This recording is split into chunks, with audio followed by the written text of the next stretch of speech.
Yes, we know recovery stories often sound neat and tidy. Someone hits bottom, gets help, turns it all around, lives happily ever after. But in real life, it's just not that simple. Recovery is messy, just like life. Welcome back to Learning Moments, where we talk about everything related to concurrent disorders. In this episode, we look at what recovery really looks like for people living with both substance use and/or mental health challenges. The kind of stories that rarely make the headlines, but shape real lives in every community across Canada. For a long time, recovery was defined by abstinence, how long someone didn't use substances, how many milestones they hit, or how much time had passed since their last relapse. But that definition leaves a lot of people out. Evidence, and more importantly, lived experience, are showing that recovery is not one single path. It's about improving quality of life, finding stability, rebuilding hope, even when substances are still part of the picture. So maybe recovery is not about being fixed. Maybe it's about being in motion. Take Chris from Victoria. He lives with bipolar disorder and he uses fentanyl for self-medication. For a while his life was a cycle of hospital stays and crisis calls. These days he still uses, but less often. What has changed is that every Tuesday he shows up to the drop-in art group at the Friendship Center. It's just one day a week, he says, but it makes the other 6 easier. This may not sound dramatic, but for Chris, Tuesday means connection, purpose, and being seen as more than his struggles. That's recovery in motion. We often underestimate the power of small wins, but every one of them tells a story of effort and resilience. Recovery might look like sleeping through the night without panic, or attending one medical appointment after months of avoiding care.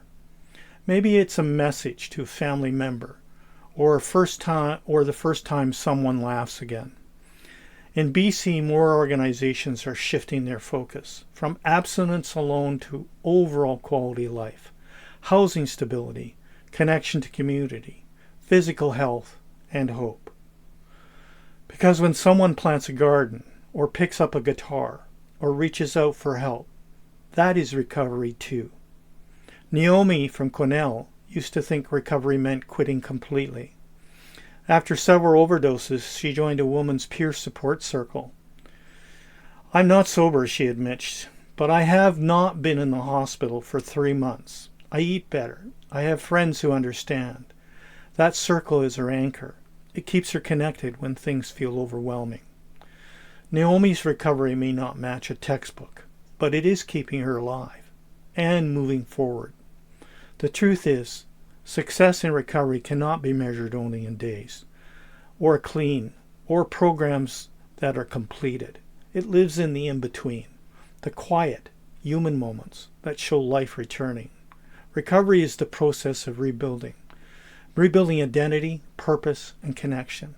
It is sometimes chaotic, sometimes beautiful, but it's always real. So what does success really look like? It might be a full night's sleep, a calm morning, a conversation that does not end in anger, a week without crisis, or a library card that means I'm planning to stay. Recovery is not a straight road. It's a winding path with muddy boots, rain, and the courage to keep walking anyway. If you found this episode meaningful, share it with someone who needs to know that their progress, however small, still counts. You can read the full story, Recovery is Messy, Just Like Life, on our Substack, Learning Moments, that's all one word, learningmoments.substack.com, where we explore what recovery truly looks like in communities across Canada. Thanks for watching. Bye for now.